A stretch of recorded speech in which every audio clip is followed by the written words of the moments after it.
बिस्मिल्लाहिर्रहमानिर्रहीम। अस्सलामुअलैकुम everyone, welcome back to my YouTube channel. कैसे हैं आप सब? मैं बिल्कुल ठीक हूँ और आज मैं आप लोगों के लिए एक बहुत ही मज़ेदार और डिफरेंट रेसिपी लेके आई हूँ। मूंग दाल की मंगोचिया की रेसिपी, जो बहुत मज़े की और बहुत डिफरेंट रेसिपी है। आप लोग इस रेसिपी को ज़रूर ट्राई कीजिएगा और इस वीडियो को एंड तक देखिएगा। मैं आप लोगों को बहुत अच्छे टिप्स एंड ट्रिक्स बताऊँगी। आप लोगों ने इस वीडियो को पूरा देखना है और अपनी फैमिली के साथ ज़रूर शेयर करना है और इसको ज़रूर रेसिपी को ट्राई करना है और मुझसे फ़ीडबैक भी शेयर करना है।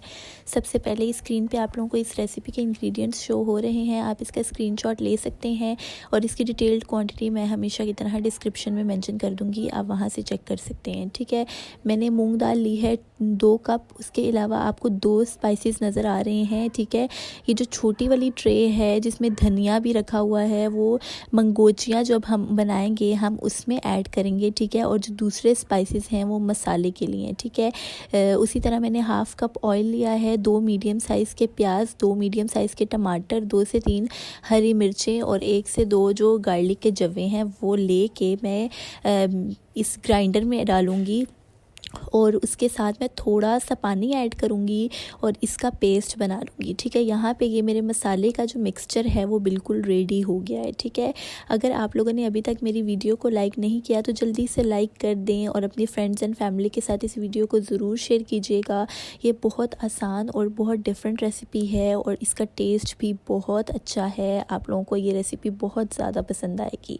ठीक है, मैंने इसमें थोड़ा सा पानी ऐड किया और यहाँ पे मेरा जो मिक्सचर है मसाले का वो तकरीबन रेडी है। आप देख सकते हैं कि ये थिक है। मैंने पानी की क्वांटिटी बहुत कम इसमें ऐड की है। अब यहाँ पे आप इसकी कंसिस्टेंसी चेक कर सकते हैं। आप लोगों ने इसकी कंसिस्टेंसी को इतना ही रखना है। ठीक है, अब यहाँ पे जो हमारा मिक्सचर है वो रेडी हो चुका है। अब नेक्स्ट स्टेप हमारा है, हमने मंगोचियाँ तैयार करनी है। ठीक है, अब मंगोचियों के लिए हम लोगों ने सबसे पहले जो हमने मूंग दाल है उसको 1 दिन पहले रात को भिगो के रख दिया था। अब भीगी हुई दाल को मैं इसी तरह ग्राइंडर में डाल के थोड़े से पानी के साथ, बिल्कुल थोड़ा सा पानी डाल के पीस रही हूँ। और आपने जो पेस्ट है इसका वो दरदरा सा बनाना है, थोड़ा सा थिक सा। आप देख सकते हैं कि इसमें जो हमारी दाल है वो बिल्कुल पेस्ट नहीं बनी है, थोड़ी थोड़ी सी दरदरी सी है। ठीक है, यहाँ पे ये हमारा जो दाल का मिक्सचर है ये हम लोगों ने ग्राइंड कर लिया है। अब इसके बाद जो मेरे पास स्पाइसेस हैं दाल के,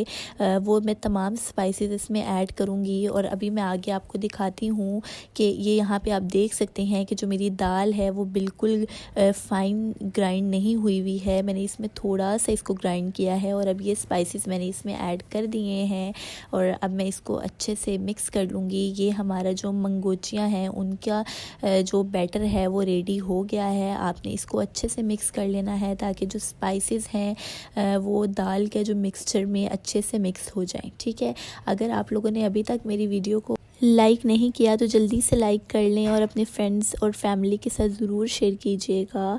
और अगर आप लोगों ने अभी तक मेरे चैनल को सब्सक्राइब नहीं किया तो जल्दी से सब्सक्राइब कर लें और बेल आइकन को प्रेस कर दें ताकि आपको मज़ेदार रेसिपीज़ की नोटिफिकेशंस मिलती रहें। ठीक है, अब मैंने फ्राइंग के लिए ऑयल डाल लिया है और यहाँ पर आप लोग देख सकते हैं कि जिस तरह हम पकोड़े बनाते हैं उस तरह मैं दाल का थोड़ा सा मिक्सचर यहाँ पे ऐड कर रही हूँ, जिस तरह हम लोग पकोड़ों का मिक्सचर ऐड करते हैं। और इस तरह से मैं थोड़ा करके अपने तमाम जो मंगोचियों की पकोड़े हैं, जो भी आप कह सकते हैं इसको, उनको अच्छे से फ्राई कर लूँगी। और उसके बाद यहाँ पे आप देख सकते हैं कि मैं थोड़ा सा मिक्सचर ले रही हूँ। आप लोगों ने भी बिल्कुल छोटा ही लेना है, ये बड़े अच्छे नहीं लगते हैं।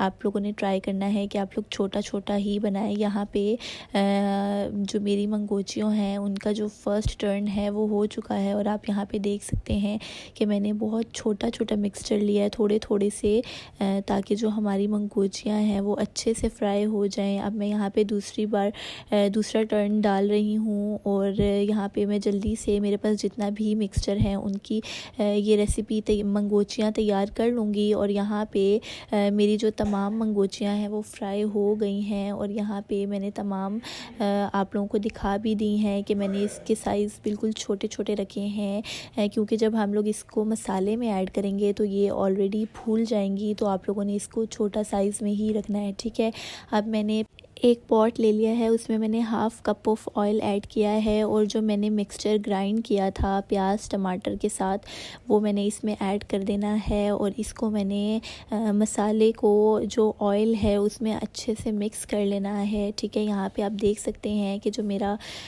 मिक्सचर है उसकी कंसिस्टेंसी क्या है। आपने इसमें बहुत कम पानी डालना है इसको ग्राइंड करते वक्त। ठीक है, यहाँ पे जो हमारा मिक्सचर है वो ऑयल में अच्छे से मिक्स हो गया है। अब जो मेरे पास स्पाइसेस हैं जो मैंने आपको दिखाए थे कि मैंने मसाले में ऐड करने हैं, अब वो तमाम स्पाइसेस मैं इसमें ऐड कर दूंगी और इसको अच्छे से मिक्स कर लूँगी और मसाले को तैयार होने के लिए छोड़ दूंगी। और मसाले को आप लोगों ने बहुत अच्छे से प्रिपेयर करना है। मसाले के रेडी होने की पहचान है कि जो हमारा मसाला है उसकी साइड से ऑयल रिलीज़ हो जाता है और उसका यही मतलब होता है कि हमारा मसाला बिल्कुल तैयार हो चुका है। यहाँ पे आप देख सकते हैं अभी हमारा मसाला बिल्कुल कच्चा है। अब मैंने इसमें थोड़ा सा पानी डाला है और इसकी लिड को 2 मिनट के लिए कवर कर दिया है। और यहाँ पे आप देख सकते हैं 2 मिनट के बाद मेरा जो मसाला है वो बिल्कुल तैयार है। और इसके साथ ही मैंने इसमें 4 हरी मिर्चें भी डाल दी थी, ठीक है, मसाले के साथ ही। अब यहाँ पे मेरा मसाला बिल्कुल परफेक्ट रेडी हो चुका है। आप देख सकते हैं कि इसकी साइड से ऑयल भी रिलीज़ हो गया है और इसका बहुत परफेक्ट मिक्सचर तैयार हुआ है। अब मैंने इसमें बिल्कुल थोड़ी सी मेथी ऐड कर दी है, इसकी खुशबू बहुत अच्छी आती है, इसको स्किप मत कीजिएगा। आप लोगों को इससे बहुत अच्छी खुशबू आएगी, बहुत अच्छा फ्लेवर मिलेगा। और यहाँ पे मैं अभी इसको थोड़ा सा और मिक्स करूँगी और इस स्टेज के बाद आप लोगों ने इसमें बहुत सारा पानी डालना है। ठीक है, मैंने इसमें तकरीबन 5 ग्लास पानी ऐड किए हैं क्योंकि जब हम इसमें मंगोचियाँ ऐड करेंगे तो वो हमारे पानी को सोक कर लेंगी, इसलिए हम लोगों ने इसमें 5 से 6 ग्लास पानी ऐड करना है। और अगर आप लोगों को शोरबा पसंद है तो आप लोग पानी को थोड़ा सा सुखा के इसी तरह भी रख सकते हैं। मैंने इसको थोड़ा सा थिक होने दिया था, आप देख सकेंगे अभी आगे। यहाँ पे मेरा मसाला बिल्कुल परफेक्ट क्वांटिटी में रेडी हो चुका है और अब मैं इसमें थोड़ा थोड़ा करके पानी ऐड करूँगी। मैंने इसमें तकरीबन 5 ग्लास पानी ऐड किया है। आप इसको अपनी कंसिस्टेंसी के लिहाज से पानी ऐड कर सकते हैं। आप लोग देख लीजिएगा, आप लोगों को जितना भी इसकी जो ग्रेवी है वो पसंद हो आप अपनी मर्ज़ी से रख सकते हैं। मैंने इसको टेस्ट किया था, मुझे इसमें थोड़ा सा नमक कम लगा था तो मैंने इसमें नमक ऐड कर दिया था। आप पानी डालते हुए जिस तरह हम लोग चावल में नमक चेक कर लेते हैं उस तरह आप इसमें भी चेक कर सकते हैं। और आप लोगों ने पानी डालने के बाद इस पानी को अच्छे से बॉईल करना है और जब इसमें पहला बॉईल आ जाए तब आप लोगों ने इसमें फ्राइड मंगोचियाँ जो हैं वो इसमें ऐड कर देनी है।